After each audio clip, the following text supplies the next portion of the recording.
কিন্তু কোনো দেশ যাদের ওপর ট্যারিফ চাপানো হয়েছে তারা যদি কেউ এখানে ওভার স্মার্টনেস দেখায় তাহলে আমেরিকা কোনো বড় ডিসিশন নিতে পারে।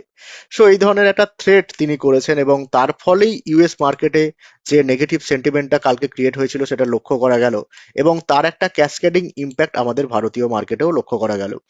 ভারতীয় মার্কেটে যদি আমরা নিফটি ফিফটিকে এই মুহূর্তে ডেইলি টাইম ফ্রেমে অ্যানালাইসিস করি, গতকাল আমি দেখিয়েছিলাম যে এই 25,380 কাছাকাছি একটা সাপোর্ট রয়েছে এই জায়গায়।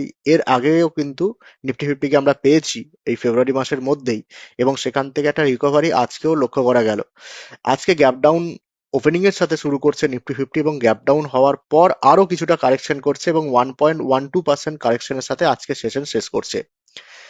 আমরা 5 মিনিট টাইম ফ্রেমে যদি নিফটি ফিফটিকে একবার অ্যানালাইসিস করি তাহলে দেখবো নিফটি ফিফটি ওপেনিং এর পর থেকে, ওপেনিংটা হচ্ছে 25,610 বা 15-র কাছাকাছি, সেখান থেকে অলমোস্ট 25,320-র কাছাকাছি নেমে আসছে, অতএব 300 পয়েন্টের একটা ডাউনফল লক্ষ্য করা যাচ্ছে। যদিও শেষের দিকে মোটামুটি দুপুর 1:30টার পর থেকে 1:30-এর পর থেকে একটা পজিটিভ র্যালির সাথে 130 পয়েন্টের একটা রিকভারির সাথে 25,460-তে নিফটি ফিফটি ক্লোজ করছে।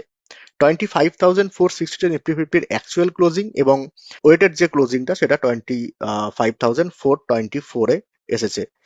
যদি আমরা নিফটি ফিফটির অপশন চেন ডেটা অ্যানালাইসিস করি, আজকে নিফটি ফিফটির ফেব্রুয়ারি সিরিজের মান্থলি এক্সপায়ারি, সো আমরা মার্চ সিরিজের প্রথম সপ্তাহের এক্সপায়ারি যেটা আসছে 2nd মার্চ, সেই এক্সপায়ারি নিয়ে এখানে আলোচনা করব এবং সেখানে যদি দেখি এই মুহূর্তে দাঁড়িয়ে 25,500 লেভেলে একটা অ্যাগ্রেশন লক্ষ্য করা যাচ্ছে কল সেলারদের, অতএব এইটা একটা রেজিস্ট্যান্সের কাজ করতে পারে আগামী কিছুদিনের জন্য, অর্থাৎ অ্যাটলিস্ট আগামী কাল বা পরশুর জন্য অবশ্যই এটা একটা রেজিস্ট্যান্সের কাজ করবে।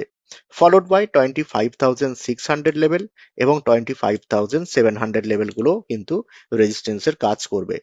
যদি আমরা সাপোর্টের জায়গা থেকে দেখি তাহলে সাপোর্টের জায়গা থেকে আজ ফ্রেশ এক্সপায়ারির, অর্থাৎ মার্চ মাসের প্রথম সপ্তাহে যে এক্সপায়ারি, সেই এক্সপায়ারির জন্য পুট সেলারদের সেইভাবে অ্যাগ্রেশন লক্ষ্য করা যাচ্ছে না, অতএব পুট সেলাররা এখানে কোথাও একটু কনফিডেন্স লুজ করছে বলেই আমার মনে হচ্ছে।